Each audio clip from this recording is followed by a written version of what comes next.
बहुत समय पहले की बात है। सबल नाम का लड़का पूरे दिन अभ्यास करके सो रहा था तो उसे एक रात बुरा सपना आता है, जिसमें वो हर रोज की तरह अपने गुरु के आश्रम में तलवारबाजी के मुश्किल दांव पचों का अभ्यास कर रहा था।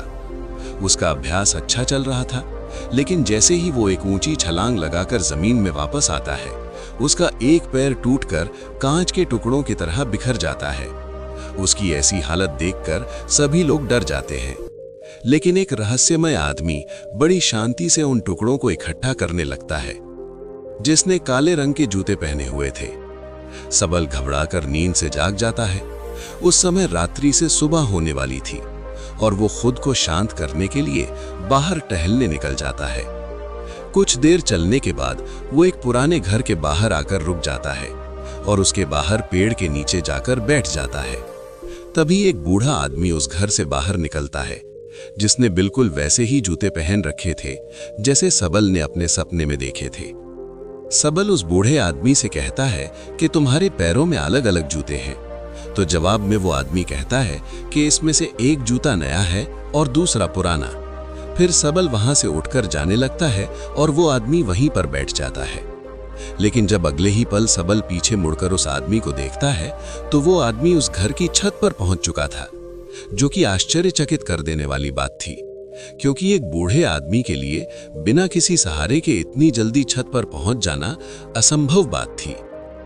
सबल उस बूढ़े आदमी से पूछता है कि उसने ऐसा कैसे किया, लेकिन वो आदमी रहस्यमय ढंग से चुपचाप उसकी ओर देखता रहता है। तो सबल वहां से चला जाता है। फिर सबल आश्रम के अभ्यास मैदान में तलवारबाजी का अभ्यास करने जाता है। सबल अपने आश्रम का सर्वश्रेष्ठ तलवारबाज था, लेकिन वो अपने प्रदर्शन से संतुष्ट नहीं था। वो खुद को दूसरों से बेहतर समझता था, इसीलिए वो थोड़ा घमंडी भी था। अपने आप को सबसे श्रेष्ठ साबित करने के लिए वो तलवारबाजी पर ऐसे ऐसे प्रयोग करता था जो कि बहुत ही मुश्किल और खतरनाक थे। ऐसे प्रयोग करके वो सर्वश्रेष्ठ तलवारबाज बनना चाहता था, क्योंकि तलवारबाजी के क्षेत्र में ऐसे प्रयोग और अभ्यास आज तक किसी ने नहीं किए थे। लेकिन उन अभ्यास को वो कर नहीं पा रहा था और बार बार जमीन पर गिर जाता था। उसके गुरु को ये सब जानलेवा सबल का अभ्यास पागलपन लगते थे। वो उससे कहते हैं कि तुम एक बेहतरीन योद्धा हो, लेकिन तलवार के इन अभ्यास को कर पाना संभव नहीं है, क्योंकि इसके लिए असाधारण ताकत, अचूक तकनीक और निडरता की जरूरत है। और अगर तुमसे जरा से भी गलती हुई तो तुम बुरी तरह घायल हो सकते हो या फिर तुम्हारी जान भी जा सकती है। गुरु की बातें सबल को दुखी कर देती हैं। उसे इन विशेष अभ्यास को करने के लिए विशेष प्रशिक्षण की जरूरत थी, तो वो मदद मांगने वो उस बूढ़े आदमी के पास चला जाता है। सबल उससे पूछता है कि आप पलक झपकते ही उस ऊंची दीवार पर उस दिन कैसे चढ़ गए थे, क्योंकि मैं खुद एक योद्धा हूँ और मैं अच्छी तरह ये जानता हूँ कि कोई भी योद्धा ऐसा नहीं कर सकता। वो आदमी सबल से कहता है, उसे समझने के लिए अभी तुम बहुत कमजोर हो और तुम्हें बहुत कुछ सीखने की जरूरत है। लेकिन सबल को अपने अभ्यास और ज्ञान पर बहुत घमंड था, इसीलिए वो कहता है कि मुझे हर चीज की जानकारी है और तुम मुझसे कोई भी सवाल पूछ सकते हो। तो वो बूढ़ा आदमी उससे पूछता है कि क्या तुम खुश हो। सबल को ये प्रश्न बेमतलब लगता है, लेकिन फिर भी वो कहता है कि मेरे पिता के पास बहुत सारा धन है, मैं पढ़ाई में भी अच्छा हूँ, मेरे अच्छे मित्र हैं, मैं देखने में भी सुंदर हूँ और लड़कियां मुझे पाने के लिए मरती हैं। जवाब में वो बूढ़ा आदमी कहता है कि अगर तुम्हारे पास सब कुछ है तो फिर तुम रात में सो क्यों नहीं पाते। तुम कल भी रात्रि के अंतिम प्रहर में मेरे पास आए थे और आज भी तुम रात्रि के अंतिम प्रहर में ही आए हो। उस बूढ़े व्यक्ति की रहस्यमयी बातें सुनकर सबल उसकी तुलना दुनिया के महान दार्शनिकों से करने लगता है और उसे दार्शनिक बाबा के नाम से ही बुलाने लगता है। उसके बाद वो आदमी पूछता है कि अगर तुम देश के सर्वश्रेष्ठ तलवारबाज की प्रतियोगिता का हिस्सा ना होते तो तुम क्या कर रहे होते। ये प्रश्न सबल को अंदर से हिलाकर रख देता है, क्योंकि उसने सर्वश्रेष्ठ तलवारबाज बनने के अलावा और कुछ भी नहीं सोचा था। पर उस बूढ़े आदमी ने ये सवाल पूछा क्यों। सबल को लगता है कि वो आदमी सनकी है, इसीलिए वो घबराकर वहां से चला जाता है और उसे भूलने का प्रयास करने लगता है। अपनी रोजमर्रा की जिंदगी की तरह वो दोस्तों के साथ मजे करता है, नशा करता है और लड़कियों को आकर्षित करके उनके साथ समय बिताता है। पर इसी दौरान अचानक सिर्फ एक पल के लिए वो दार्शनिक बाबा उसके सामने आ जाता है, जो एक इशारा था कि सबल अपनी हरकतें सुधारे। तो सबल दार्शनिक बाबा से मिलने उसके पास चला जाता है। उन दोनों में थोड़ी बातचीत के बाद ज्योति नाम की लड़की खाना लेकर आती है, जो कि उस बूढ़े व्यक्ति की मनहे बोली बेटी थी। फिर वो दोनों खाना खाने लगते हैं तो सबल अपने मुंह में खाना ठूंसने लगता है और जल्दी जल्दी खाने लगता है। लेकिन दार्शनिक बाबा कहता है कि तुम्हें अपना खाना आराम से आनंद लेते हुए खाना चाहिए। वो कहता है कि तुम्हारे अंदर बहुत सी गलत आदतें हैं और अगर तुम मुझसे प्रशिक्षण लेना चाहते हो तो आज से ही तुम्हें मित्रों के साथ बेमतलब घूमना, नशा करना, मांस खाना, गलत काम करना पड़ेगा। लेकिन सबल को अपने प्रशिक्षण और अभ्यास पर बहुत घमंड था, तो दार्शनिक बाबा उसे कुछ समय के लिए घुटने मोड़कर खड़े रहने के लिए कहता है, जो देखने में तो बहुत आसान लगता है, लेकिन थोड़ी ही देर में सबल का सब्र जवाब दे देता है और वो वहीं जमीन पर गिर पड़ता है। अपना घमंड टूटने और खुद को बेइज्जत महसूस करने के बाद सबल गुस्से में वहां से जाने लगता है। तो दार्शनिक बाबा उसे कहता है कि आत्मानुभव हमें बहुत सी नई चीजें सिखाता है। हमारे अंदर हर सवाल का जवाब है, इसीलिए बाहर से सोचना बंद करो और अपने अंदर अपने आत्मानुभव से उनके जवाब ढूंढो। फिर तुम्हें पता चलेगा कि तुम रात को इसलिए नहीं सो पाते क्योंकि तुम अंदर से खाली हो और तुम्हें अपने खालीपन से डर लगता है। वो ये भी कहता है कि एक योगी के लिए शरीर और दिमाग दोनों पर नियंत्रण होना बेहद जरूरी है और वो सबल को एक योद्धा की तरह प्रशिक्षित करने के लिए मान जाता है। अगले दिन सबल जब अपने आश्रम के अभ्यास मैदान में जाता है तो वहां उसे पता चलता है कि उसके मित्र के हाथ में अभ्यास के दौरान गहरी चोट आ गई है और अब उसका मित्र देश की सबसे बड़ी प्रतियोगिता में हिस्सा नहीं ले पाएगा। इस बात से सबल के मित्र को प्रशिक्षित करने वाला शिक्षक बहुत परेशान था, क्योंकि वो तीरंदाजी में सबसे श्रेष्ठ योद्धा था। रात को सबल फिर दार्शनिक बाबा से मिलने जाता है। उस समय दार्शनिक बाबा बैलगाड़ी के पहिए को सुधार रहे थे। वो सबल से एक लोहे का टुकड़ा मांगता है, तो सबल जानबूझकर उस लोहे के टुकड़े को बाबा की तरफ तेजी से फेंकता है, लेकिन बाबा बिना उसकी ओर देखे बड़ी आसानी से उस लोहे के टुकड़े को अपने हाथों में पकड़ लेता है। सबल दोबारा से ऐसा करता है, लेकिन दार्शनिक बाबा फिर से उसे बिना देखे पकड़ लेता है। दार्शनिक उससे कहता है कि हमारे दिमाग में लाखों बेतुके विचार चलते रहते हैं, जो हमारे लक्ष्य को धुंधला बनाकर हमें भटका देते हैं। फिर वो सबल को थप्पड़ मारकर उसे उकसाता है और बदले में मुक्का मारने के लिए कहता है। पहले तो सबल शांत रहता है, लेकिन जब वो दार्शनिक बाबा पर हमला करता है तो दार्शनिक उसे पलक झपकते ही उसे नीचे गिरा देते हैं और उससे कहता है कि अपने लक्ष्य के अलावा जो कुछ भी तुम्हारे दिमाग में चल रहा है वो सब बेकार है। उस कचरे को अपने दिमाग से बाहर निकाल दो। और वो उसे अगली सुबह नदी के पुल के ऊपर मिलने बुलाता है।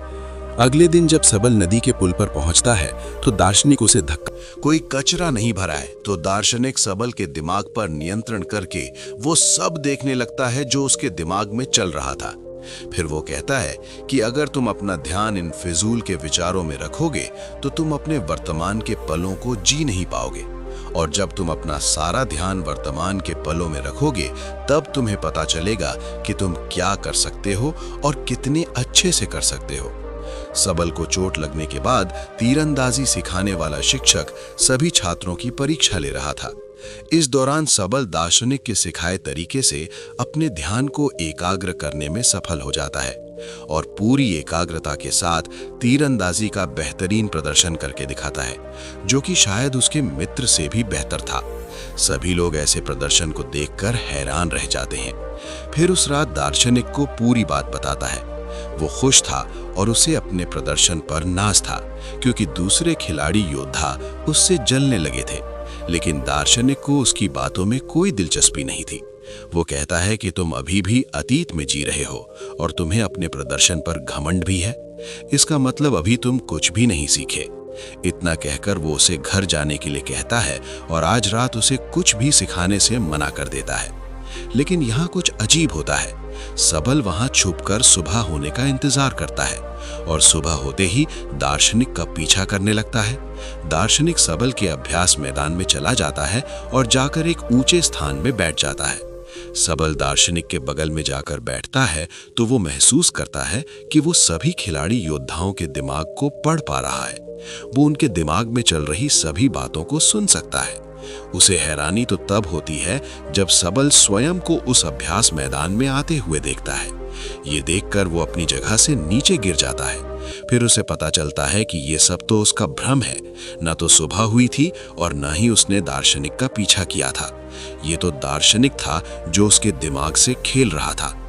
दार्शनिक उससे कहता है कि अभी तो तुम्हें बहुत कुछ सीखना बाकी है, लेकिन सबल बुरी तरह से डर चुका था, तो वो घबराकर वहां से चला जाता है। इस घटना का सबल पर उल्टा असर पड़ता है। उसका आत्मविश्वास नीचे गिरने लगा था, जो उसके साथी योद्धा भी महसूस करते हैं और उसका शिक्षक भी, क्योंकि उसका प्रदर्शन कमजोर पड़ने लगा था। अगले दिन वो दार्शनिक के घर के बाहर ज्योति को देखता है, जो कि दार्शनिक के लिए खाना लेकर आई थी। वो उससे कहता है कि मुझे लगा था कि दार्शनिक के तरीकों से मैं एक बेहतर योद्धा बन सकता हूँ, लेकिन मेरे साथ बिल्कुल उल्टा हो रहा है। फिर दार्शनिक सबल से वो सारे ले पाएगा, क्योंकि उसके पैर की हड्डियां टूटी हुई हैं और अब उसका प्रशिक्षण भी बंद हो चुका है।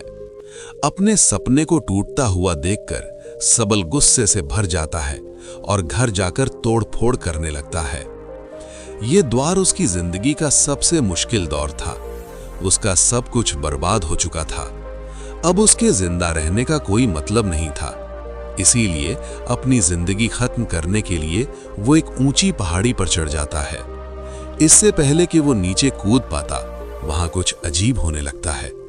उसे एक इंसान नजर आता है, जो कोई और नहीं बल्कि उसी की बुरी परछाई थी। वो परछाई उसके घमंड, उसके गुस्से, उसके डर, उसके संदेह और उसके अंदर चल रही उथल-पुथल को दर्शाती है।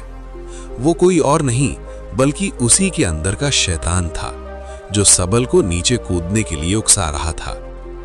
यहां सबल समझ जाता है कि अगर वो अपने अंदर की सभी बुराइयों को खत्म कर देगा तो उसके अंदर शांति आ जाएगी।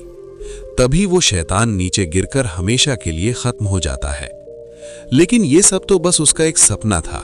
वो शैतान तो अभी भी उसके अंदर ही था। उसने सपने के जरिए अपनी जिंदगी की सच्चाई को देखा था।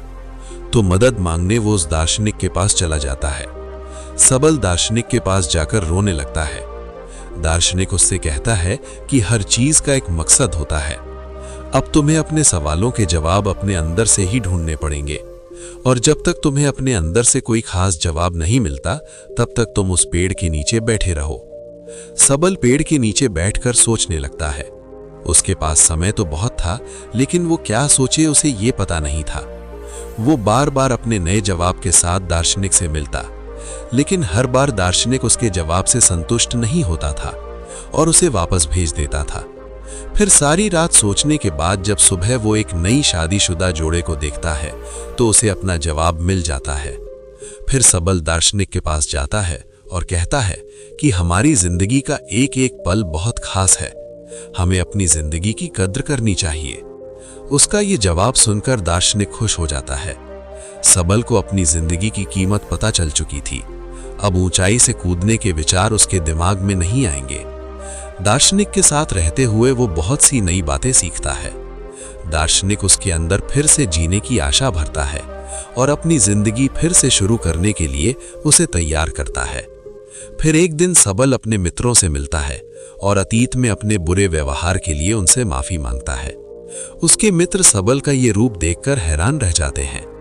दार्शनिक के विचारों ने सबल को पूरी तरह से बदल दिया था, और एक दिन सबल दार्शनिक से कहता है कि वो उसी की तरह लोगों की निस्वार्थ भाव से सेवा करने के लिए तैयार है। लेकिन दार्शनिक उसे उसकी तलवारबाजी का प्रशिक्षण फिर से शुरू करने के लिए कहता है, पर सबल